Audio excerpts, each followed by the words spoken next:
porque no podemos negar que el tema del San Juan de Dios tiene que ver con todo el asunto de la salud en el país, un tema pues estructural que no puede resolver la arquitectura con el enriquecimiento de las EPS, etcétera, etcétera. Entonces digamos que este territorio tiene unos problemas mayúsculos, hay una pérdida de centralidad, por supuesto, sobre todo en lo que tiene que ver con la economía, siendo las nieves el sector que más aflora en este aspecto.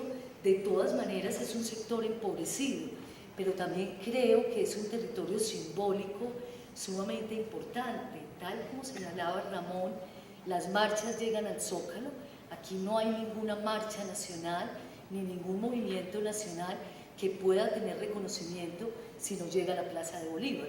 Entonces creo que es muy interesante esto, y a nosotros particularmente en el Instituto de Patrimonio, pues este asunto nos plantea problemas concretos particulares. Habíamos recuperado la Plaza de Bolívar en una recuperación interesante que yo estaba dispuesta a someterla a los ojos expertos, y bueno, las marchas agrícolas nos rayaron hasta el piso. Entonces esto es un trabajo que no es fácil, de ida y vuelta. El tema de Santa Bárbara es muy difícil, hay unos muñones de un barrio muy interesante, la primera expansión de Colonia hacia el sur. Estos muñones no son fáciles de conectar, hay todavía unos caserones que son documento de una historia, que yo creo que se pueden recuperar, que puede haber allí inquilinatos trabajados de otra manera. No nos hemos metido muy en forma en el tema de Santa Bárbara, pero estamos seguros que es un asunto muy difícil, justo porque es un barrio muy fracturado, desmembrado. Tenemos que mirar cómo volverlo a reconectar. Entonces pones tú un dedo en la llaga. Hay asuntos en todo este territorio tan amplio que son muy difíciles. Yo creo que para el Instituto de Patrimonio hubiera sido más fácil quedarse en centro histórico, pero los presupuestos de esta alcaldía sociales de una periferia de centro histórico completamente segregada, entre otras porque la delimitación de ese centro fue miope en la década del 80, se dedicó a cuidar una tacita de plata y dejó perder unos territorios muy importantes, pues nos hacían pensar que era la oportunidad en el marco de la revitalización de integrarlos. Yo creo, y aquí complemento, que una ciudad que decide restringir el desarrollo expansivo, que restringe sus fronteras, pues tiene que mirar de manera más delicada sus tejidos urbanos construidos, y creo que justamente allí hay una oportunidad política única para el patrimonio cultural. Muchas gracias. Bueno, te voy a hacer una pregunta que se me ocurre de lo que mostraste. Hemos retrocedido en la arquitectura y en la arquitectura urbana. Cuando uno piensa en la Ciudad de las Artes, ¿es cierto? Con una planificación de Legorreta, donde hace Teodoro González, otros arquitectos lápices de oro, sus obras, todas ellas en competencia unas con las otras, pegoteadas, sin posibilidad de diálogo y sin comunicación real. Y piensa que 40 años antes hizo la Ciudad Universitaria, ¿no es cierto?, de México. Yo creo que hemos retrocedido, es decir, que el impulso de esta visión, digamos, de arquitectura de Estado, porque además es arquitectura hecha por el Estado, no es la arquitectura del capitalismo, ¿no es cierto? No, es decir, la desfiguración. Si uno piensa que, por ejemplo, España en los últimos años avanzó con la arquitectura pública, digamos, su arquitectura, nosotros hemos retrocedido en alguna medida con este tipo de leyes. No sé qué es lo que piensas.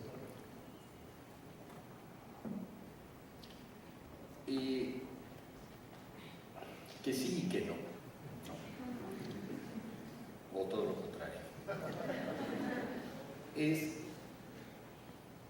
cuando uno ve el Centro Nacional de las Artes frente a su universitaria, lo mínimo que uno puede sentir es con mucha bronca, ¿no? Vergüenza, porque hay una distancia del cielo a la tierra, ¿no? En una hay una propuesta urbana arquitectónica y en la otra no. Ahora, detrás de eso hay una concepción como decía, de que la ciudad se va armando por piezas valiosas, objetos bellos, ¿no?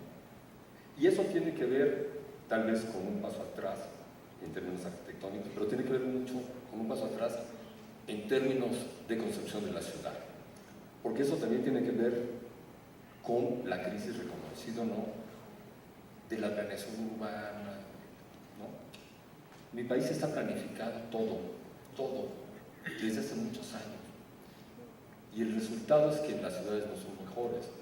Entonces, eso coincide también con ese momento de crisis de límite de la planeación, es decir, esa ciudad ya no es posible controlarla toda, entonces vamos controlando sectorcitos, fragmentos, y la buena arquitectura, si invitamos a buenos arquitectos, debe dar un resultado. En términos de calidad de espacio, de todo eso, hay un retroceso innegable. Pero también, cuando digo que no sé si sí o si no, es que también hubo, en el caso de Ricardo Legorreta, la sabiduría, ¿no?, de haber invitado a un contemporáneo suyo del lado opuesto, a Teodoro, y haber invitado a las generaciones posteriores hasta el monstruo de ese momento de Enrique Norte, que dejaron ahí su opinión en base a las reglas del juego que estableció el conjunto. Yo creo que Santa Fe es haber llegado ya al límite opuesto, en donde ya en muy corto plazo se demostró que la calidad de vida para los que trabajan, incluso para la gente de los corporativos que la hizo, ya no es rentable, ¿no? Para un trabajador de la IBM, para un dueño, un socio de la IBM, que sus empleados se tarden 2 horas para llegar y que a veces no llegan por el transporte, no es rentable, ¿no? Y por eso se están fabricando estas cosas. Y también sobre esto nuevo, sí, es cierto, yo los veo así, como decía, como pequeños ciudades que viven hacia adentro, etcétera, pero también creo que es una mirada que pone en crisis el tema de la ciudad segregada de los CIAM, ¿no? La zona central, la zona de trabajo. Los señores dijeron, no, basta de shoppings aislados, y son centros multifuncionales, y eso habría que darle vueltas a dar. Creo que en términos urbanos son mejores que los otros. El problema es también que están cerrados. La calle que aparece en los centros comerciales, en los conjuntos, yo retomaría lo que decía, no es pública, ¿no? A lo mejor es común, pero no es pública porque se puede cerrar, se puede controlar, no cualquiera puede. Y luego también hay un fenómeno de autoexclusión. Es decir, uno llega a esas zonas y si no está más o menos cercano económicamente y cultural, eso no se mete. La gente se autoexcluye. Como también esa gente que vive ahí se autoexcluye de las grandes centralidades de los barrios populares. Y por último, otra cosa que quisiera decir, lo que está pasando, lo que a mí me cuesta trabajo es apostar todo a que la centralidad verdadera de la creación divina es el centro histórico de cada ciudad. Lo único que nos está haciendo es evitar que veamos el resto de la ciudad. Tuve de entrada visto una serie de lineamientos en los que estamos de acuerdo hace más de 20 años. Toda la ciudad es histórica. No le podemos apostar todo al centro histórico. Y en muchas ciudades, incluyendo la mía, las apuestas que se han hecho al centro histórico son muy buenas. Están teniendo resultados increíbles. Pensar que toda la ciudad debería ser así, a mí no me gusta ni me interesaría. Porque la ciudad, a pesar de los CIAM, va generando en barrios sus centros, sus propios centros. Y en una ciudad como la mía, hablar del centro histórico de la Ciudad de México es una cuestión simbólica, ¿no? Es el centro de nosotros, el centro del país, pero también es un lugar al que la gente joven ya no va, y mucha gente de mi generación tampoco va, ¿no? Aunque lo sepamos, lo queramos mucho, ¿no? Y hay mucha gente que sigue yendo, ¿no? La semana pasada tuvimos un pleito terrible de tener 4 meses tomado por movimientos sociales en Zócalo, pero venía el día del 15 de septiembre en donde el presidente da el grito de Dolores en la bandera. Se tuvieron que ir. Y al día siguiente venía el desfile militar. Se tuvieron que ir porque ese es espacio para eso, para el espacio público. Pero luego tenemos un montón de centralidades que también las veo acá, las veo en Buenos Aires, las veo en Caracas, las veo en San Juan de Puerto Rico, que es la centralidad cercana. Una centralidad cercana de mi barrio, de mi zona donde vivo, y es mi referencia real. Hay mucha gente que se mueve cada vez, sobre todo en ciudades como la mía, cada vez en sectores más restringidos, el lugar donde vive, el lugar donde trabaja, y ahí tiene nuevas centralidades. Y creo que no está tan mal, no se me hace un pecado tan grande. Bueno, yo creo que sí, lo que dices es real, pero también hay que pensar que hay ciertas áreas que son declaradas un centro histórico. Por ejemplo, pienso lo que sería el centro histórico de Buenos Aires, que es en realidad la parte más antigua, pero no la más, digamos, calificada desde el punto de vista urbano arquitectónico. Pero aquella que es calificada urbano arquitectónico es un área de absolutamente de servicios bancarios, etcétera, donde no vive nadie, donde está la iglesia, ¿no es cierto?, no tiene feligreses. Entonces, evidentemente también pasa esto, el vaciamiento, ¿no es cierto?, de la población, por la utilización de este tipo de circunstancias, se está generando otro tipo de realidades, aún en las áreas históricas. Bueno, si les parece, abrimos. Sí, como no, Sí, a mí me interesa mucho esta pues, de las policentralidades o diversidad de estratificación de centralidades. Quizá, yo creo que considero que cada centralidad tiene una cosmovisión, por simplificar. La prehispánica tiene la cosmovisión del Gran Toyán, de la ciudad utópica. La centralidad renacentista de la colonia es ni más ni menos que la cosmovisión católica occidental, que es la que organiza y estructura toda la mentalidad, las actividades y la política. La cosmovisión liberal que mostraste también, y en Guatemala también, cuando se genera una heterocentralidad, se sale del centro histórico a crear otro tipo de centralidades extremas como el Palacio de Chapultepec o el Gran Palacio de la ciudad de Guatemala en el extremo sur. Pero luego está la cosmovisión, en mi opinión, y ese es el tema para mí, es que vivimos la cosmovisión del neoliberalismo. Esa es la que vivimos y esa es la que promueve toda esta arquitectura nefasta. Entonces hay que proponer al menos alternativas a la cosmovisión. Una que me quisiera dejar en el aire para la discusión es que a la centralidad hay que poner un atributo nuevo que sería el valor del comunitarismo, vivir en el barrio, vivir en la ciudad y vivir de acuerdo con los demás, que es la comunidad barrial. Entonces, si hablamos de una comunidad o una centralidad comunitaria, entonces sí podemos abrir el debate a esa centralidad única, que es válida, a la centralidad del consumo, que es la segregadora, a una serie de centralidades de tejido urbano, de barrio, de la tienda, de la comunidad, que adquieren un valor simbólico y ponerlo en el primer plano. Ya no es el consumo, no es que tengo mi carro, mi casa, todos estos señores felices de los renders que han mostrado, sino que hay que poner un nuevo valor para crear una nueva centralidad basada en la comunidad y en la democracia plena de la ciudad, que fue el origen de la ciudad política. Bueno, vamos a abrir para las preguntas. Preguntas. Insisto en esto para que no tengamos discursos paralelos. Entonces, empiecen ustedes a pasar el micrófono a los que han levantado la mano.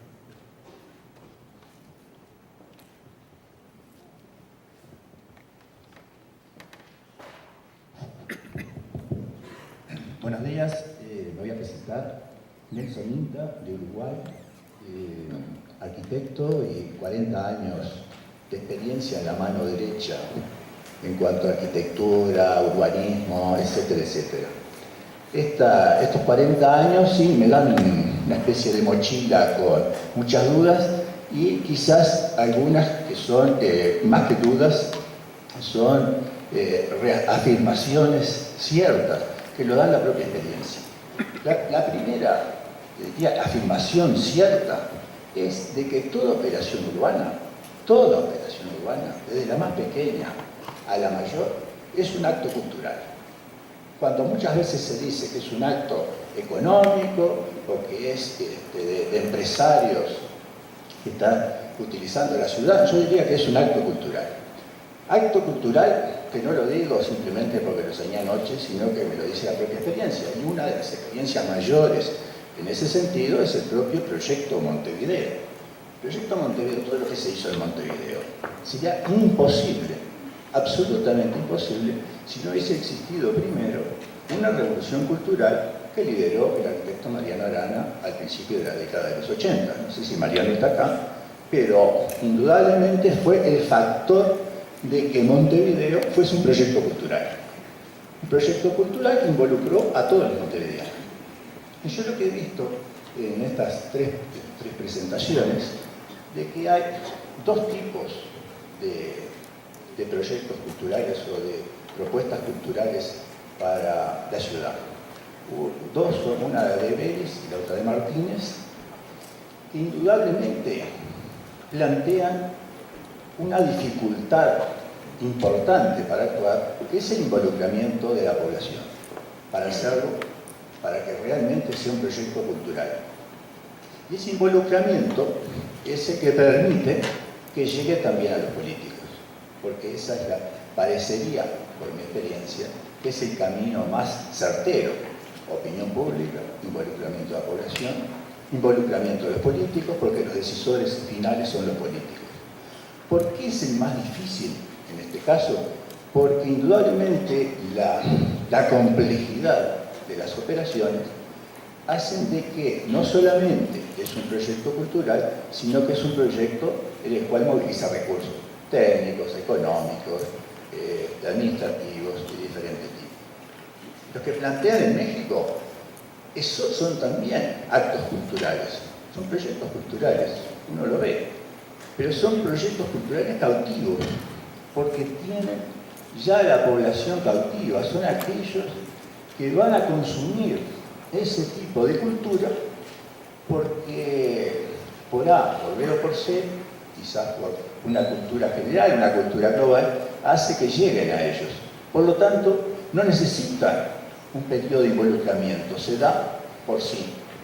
Por lo tanto, esta es mi pregunta. ¿Estamos de acuerdo que las operaciones urbanas son operaciones culturales? Y si estamos de acuerdo que son operaciones culturales, ya hoy, el SAL, ya tendría que dar esa batalla para que las operaciones culturales tipo mexicana no sean las que deformen nuestras ciudades. Esa es la pregunta.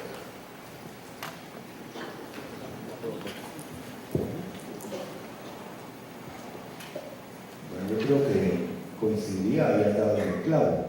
Y cuando mencionaba, el neoliberalismo no es un proyecto económico, sino que es un proyecto cultural más amplio que existe, que crea una escala de valores sobre lo que es el consumo, el egoísmo, el individualismo, todos esos valores que el cristianismo hizo uno y el islamismo otro, etc.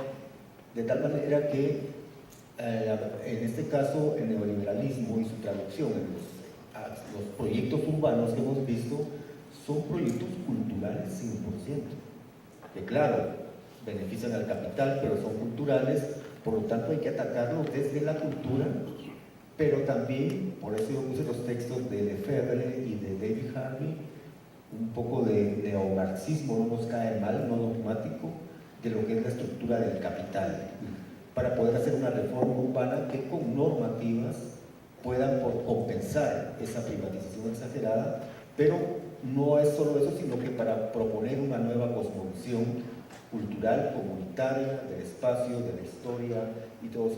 Creo que es una lucha importante y estamos en desventaja. La presentación, la última que has hecho tú sobre México, me llevó más a la angustia, porque ya verla toda unida, yo decía de la catedral al mall, nos está venciendo el capital, la cultura del capital, pues sí que nos está venciendo y no basta una centralidad, basta una lucha mucho más amplia, hay que hacer una lucha amplia.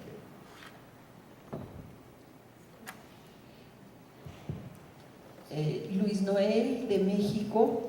Yo tendría muchos comentarios, pero me voy a circunscribir a uno que es para María Eugenia Martínez, y es esto que me preocupó profundamente cuando ella habla de paisaje cultural, y hoy en día, sobre todo para las ciudades, hablamos mucho más del paisaje histórico urbano, y entonces en este sentido me preocupa esto que ella llamó con esta curiosísima palabra de naturalización, que es llevar la naturaleza a un viejo centro de la época colonial, cuando el planteo en esos espacios era precisamente que no hubiera naturaleza.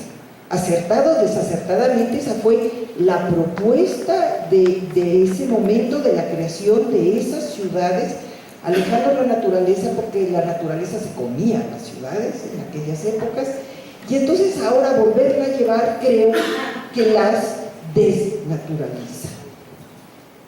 Gracias. Muy interesante su pregunta. Yo creo que estamos en un urbanismo que es duro en sus calles, pero que tenía verde en sus interiores. Las fotografías aéreas de 1936, que son las primeras de Bogotá, ya muestran que hay una densificación de esos solares, de esos espacios interiores verdes, y según los expertos, esto alteró de alguna manera por lo menos el microclima de Candelaria. Fotos de las cruces muestran que la densidad del año 36 era aún mayor. Germán Mejía, un historiador nuestro, dice que por mucho tiempo la ciudad colonial no se expandió, sino que creció hacia el interior. Es decir, que ese espacio verde que existía de alguna manera fue comido por la tierra, por la construcción, a partir de subdivisiones de vivienda. Estamos en una alcaldía verde y en una alcaldía ambientalista. Entonces, de alguna manera hay ciertos presupuestos forzados allí de cómo tener mejor calidad ambiental.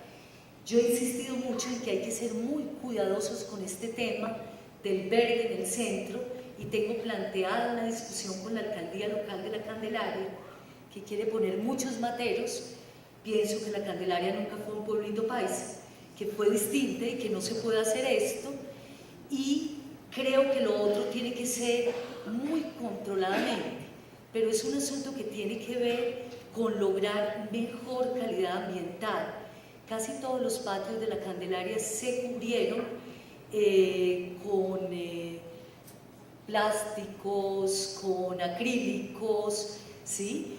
Y esto ha generado seguramente un problema ambiental en Candelaria. Hay que tener claro que esta es una ciudad donde llueve mucho y la gente prefiere pues utilizar sus patios. Hay una norma expresa del decreto 678 del 94 que prohíbe cubrir los patios, pero son pocos los patios que no están cubiertos. Entonces creo que aquí hay una discusión muy interesante que usted plantea y que la hemos tenido en el equipo, digamos en el equipo de gobierno. Naturalizar la Candelaria es acercar un poco la Candelaria a los cerros, traer un poco los cerros a la Candelaria, sin de ninguna manera perder las características de ese urbanismo que valoramos. Luis, un comentario. La Alameda México se hace en el siglo XVI, al lado de las zonas inundables. Esto es habitual. La primera Alameda fue la de Sevilla, la segunda fue la de México, la tercera de Lima. Pero esto muestra, digamos, la intención de incorporar la vegetación. Si uno toma los pueblos españoles, que tienen una densidad muy grande de proximidad unos a otros, ve cómo la vegetación no entra en el pueblo, queda afuera del pueblo. En cambio, en nosotros no. En nosotros, en muchos pueblos, la vegetación está dentro. Yo creo que ese es un tema que tendríamos que mirarlo con bastante más detalle. A ver, creo que Augusto Ortiz Mario de Lima. Voy a llegar a preguntas como Pierre Ramón, pero quisiera hacer una reflexión corta sobre lo que la mesa presenta como común en nuestras ciudades, ¿no? Creo que hay un debate en mesa sobre si es centralidad o centralidades en plural, como yo he reivindicado y que yo compartiría, porque ese centro singular histórico no lo reconocen todos, porque se ve a veces como de una historia ajena, porque hay cambios permanentes, como dijo Ramón en la introducción, porque hay periferias que dejan de serlo, porque hay migración mayoritaria, por ejemplo, en mi ciudad de Lima, y porque por lo tanto hay varias ciudades adentro de la ciudad. Y hay estratificaciones, hay segregaciones, y porque el centro se vuelve periferia, como hemos escuchado en la exposición sobre acá, de que se requieren recursos a la periferia y en el centro para rescatarla. Entonces, hay preguntas claves, dos por lo menos. Una, para las administraciones o gestiones urbanas, yo trabajo algo en la de Lima, que es qué se puede y qué no se puede desde la administración. Cómo lo público no alcanza para hacer ciudad suficientemente valiosa y cómo lo arquitectónico tampoco, especialmente si diseñamos esos artefactos autistas que hemos visto, que se aíslan y que se ven como objetos o esculturas o geometrías, sino como espacios que pertenecen a la ciudad. Y la segunda pregunta a los arquitectos, urbanistas y profesores es cómo evitar que la ciudad de verdad se nos escape. Porque nos está pasando lo que en el siglo XIX, cuando se vio Ramón, que los arquitectos le ponían fachadas a decisiones hechas por otros, y que el proceso de lo que se materializaba tenía muy poco que ver con lo que se proyectaba o pensaba desde la profesión de arquitecto, ¿no? El reto es reencontrarse con la realidad y de frente y responder a ella, volver a ser pertinentes, volver a importar. Que hoy me temo, a veces la arquitectura es una rama del maquillaje o de la peluquería. Y la pregunta es entonces cómo no seguir hablando y creyendo en nuestros metalenguajes y superar ese divorcio entre la ciudad que proponemos y la ciudad de verdad que se hace.